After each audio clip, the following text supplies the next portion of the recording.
Hello, my dear Pharma Network. And here I am again with you, Nataliya Andreychuk, and our Pharma Talks podcast. Today we have a very interesting topic, very educational one, where we will be talking about agentic AI for digital marketing in pharma with the expert who knows it from the inside. Please meet our guest of our studio, Michal Dojlidko, who is the professional in pharma marketing and engineering person who is very passionate about agentic AI and have a lot of experience. Michal, welcome and tell us a little bit about yourself. Hi, everyone. Hi, Natalia.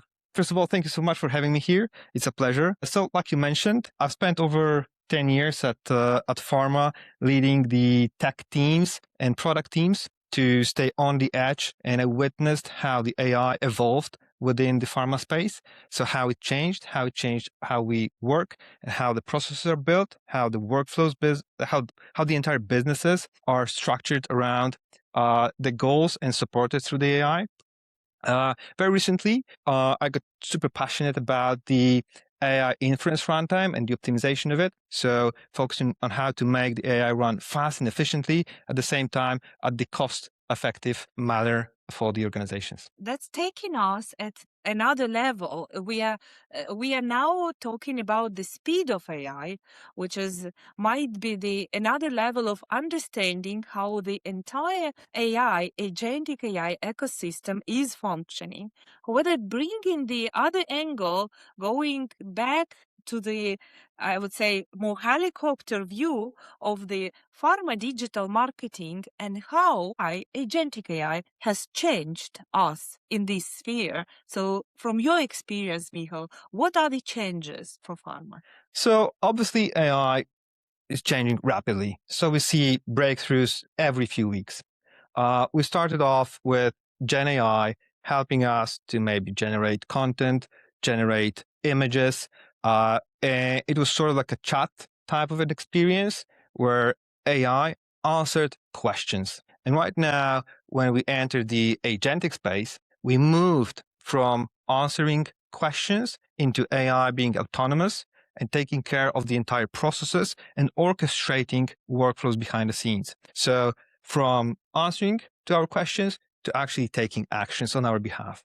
That's a very interesting angle. Do you say that now, when we are choosing the AI we will be working with as marketeers, we need to pay close attention on the agentic workflow this AI is covering, and maybe we need to also to think about the KPIs we need to put in front of the AI agent as a task.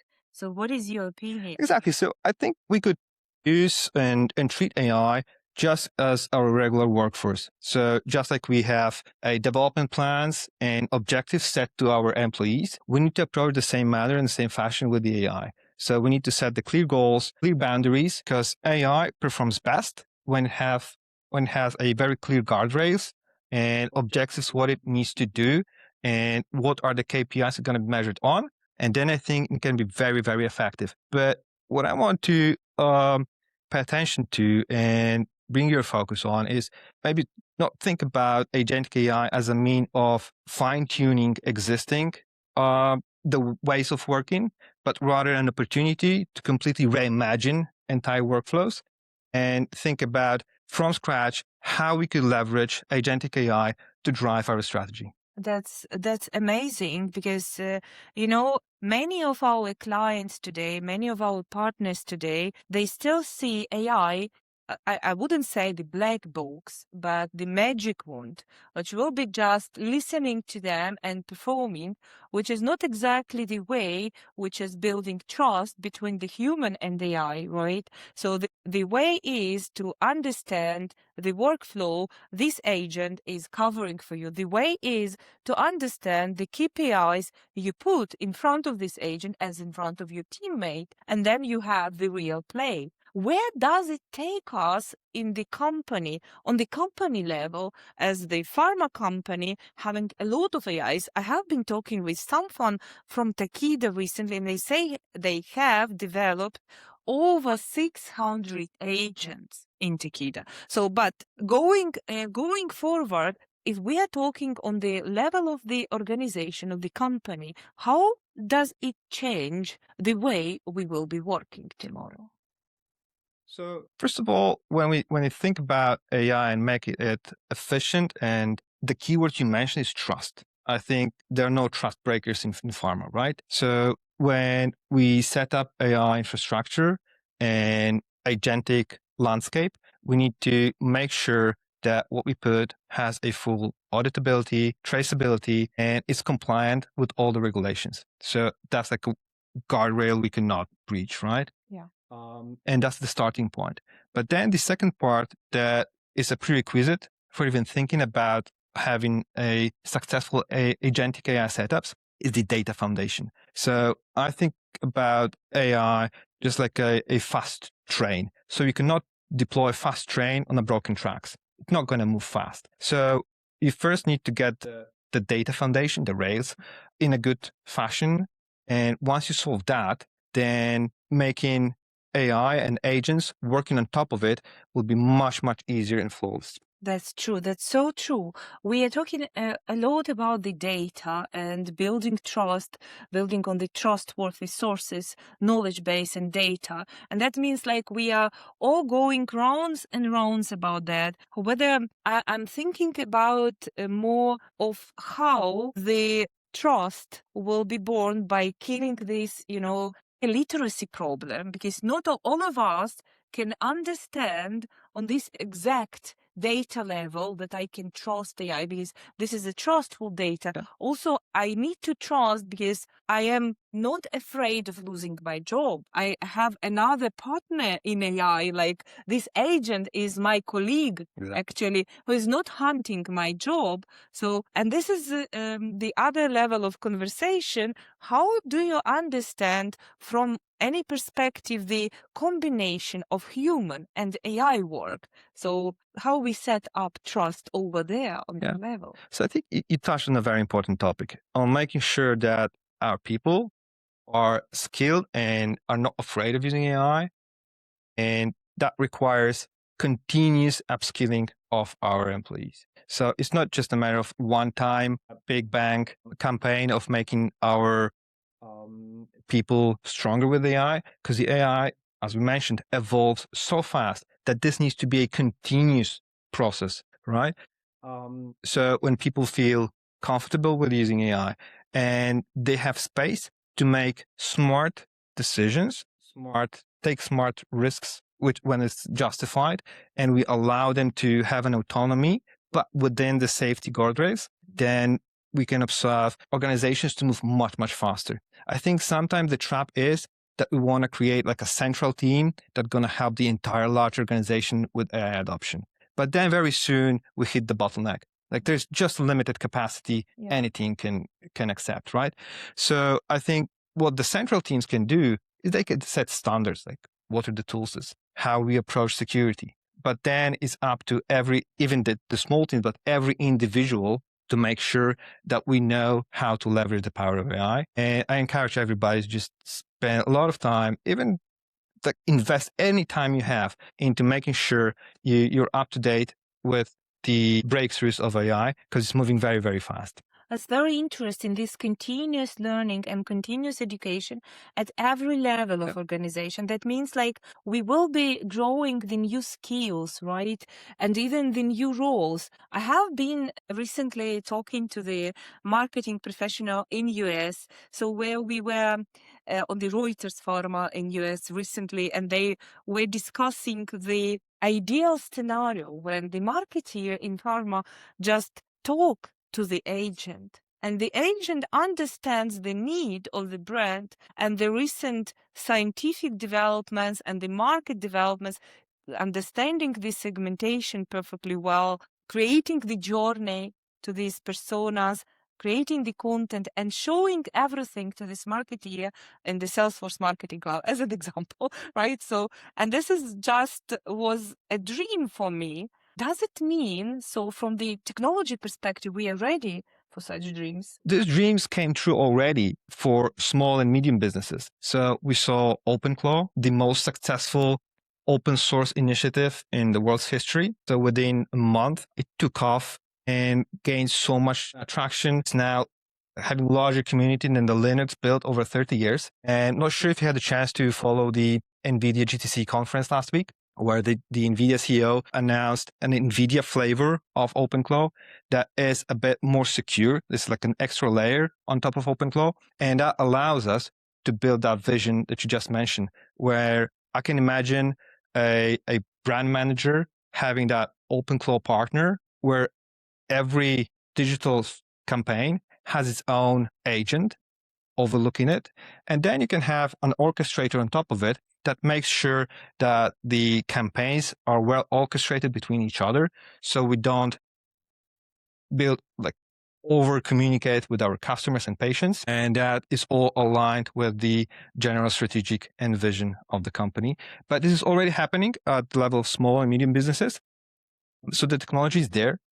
It's just a matter of making sure that we can securely introduce that to the corporate pharma space. The major word here, is securely, right? So this is one of the words, because to make it fast, not even now you are in the business which will make it even faster, right? So this is, the speed is there, technology is there, but going through this security question, because we are dealing with pharma with the very, very tangible and very information which can be harmful in the way for us, for patients. So from your perspective, what are the guardrails, a little bit more like from the technology perspective, which will help us to fight the miscommunication? Because there will be more communication online. So how we are going to fight that? Definitely. So there are at least two angles at which we can look at it. One, we can leverage technology itself to help us with the security. So with the concept like agent as a judge, we can actually employ agents to help us to judge and assess the work of other agents. Yeah. So that's already making our job easier.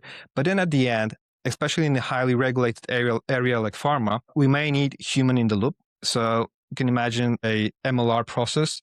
Wouldn't be probably the smartest idea to just completely leave that to machines at this stage. So by introducing human in the loop, who has that final control button, reduces the risks dramatically. That's very true. That's very true, because when we are looking at this problem, the decision or solution, the solution is over there in the problem, right? So this judge and this judging AI agent who will be helping us to put this guardrail as fast as we're putting technology together and we're making decision to use it, right? So that's very important and very interesting angle. And final for this part, for the human in the loop, can you see us as the strategical decision makers or the orchestrators in the future? Who are we to agentic AI? Are we just helpers, the human? Who are we? So what is our role? I think that the dust hasn't settled yet. I think our role will evolve. Right now, I think if anybody hoped that we'll have less work, I don't think this is anywhere true. I think with the speed of AI, with how much it unlocks it, the just traffic of the work we have on our table, it's just getting larger and larger. So we are still, as humans, driving and setting the strategy and goals. So making sure that the AI companions are following the paths that we set. So that's our job at the moment. So hopefully over time, the less creative and that repetitive work, we'll be able to hand that over completely to AI agents. And that would allow us to unlock our potential and our capacity to focus on what really matters, on the creative work and building the true value. That's so true and very amazing view of things, because I really like the idea that we are evolving together with AI. That's really, like why I'm asking this question, because one of the episodes we had about how AI might replace our jobs was the most popular in 2025. It was more than 500,000 reviews. So I was shocked how this question is important. as you can say, the dust is not settled yet. So we need still to see for ourselves and still to see where is our place in this agentic workflow, right? So because there is a place and there are a lot of work for us because we are going to be faster, much more efficient, and much more visionary than we are. And now I am moving to the, very interesting section, which is hot or not. All right. So I will explain a little bit about it. So hot, it means yes, you agree, not you completely say that's nonsense, not your idea, you are not going to do that. So I will tell you a statement and you can say this short answer to every one of them and then explain if you want very shortly why you think so. Because this is something fun. So, and there are a lot of statements which are very contradictory over there. So with your permission, we can begin, right? I'm ready. Great. So the first one, agentic AI is a bigger shift for pharma than generative AI ever was. Definitely hot. Like I mentioned, we moved from answering questions to taking autonomous actions and orchestrating entire workflows. Hot. That's absolutely yes. Most pharma companies are not ready for agentic AI and they don't know about it yet. Not hot. I think, although we may have some gaps, I think what we may be missing is trust in our own people. Like, people are ready for the AI, they experiment at home, etc. And they're very willing and keen on adopting AI. So I think it's not hot. I think we need to keep up with what's happening outside of pharma industry. And like I mentioned, the world is moving very, very fast. That's so true. I'm also feeling this pile of AI related work on my desk, and daily it is increasing, believe me. Good. The next one. Pharma regulatory culture is an asset, not a barrier when it comes to governing AI. Hot. Like, we have that unique opportunity and value that we have plenty of experience in setting the proper guardrails, standards, procedures, whereas some other industries are a bit less regulated. So it's something new for them and they don't have that much of a experience with controlling how things move. So that's definitely hot. That gives us unique opportunity. And we just need to learn right now how to translate that experience over to the agentic AI space. That's very true. So that's why we are feeling so specifically, right? So in pharma, because we do have the guardrails, we do have the MLR, which is very dear to our hearts if talking about digital pharma marketing, but also it keeps us from very dangerous mistakes. And for very good reason, right? Yeah, that's true. That's very true.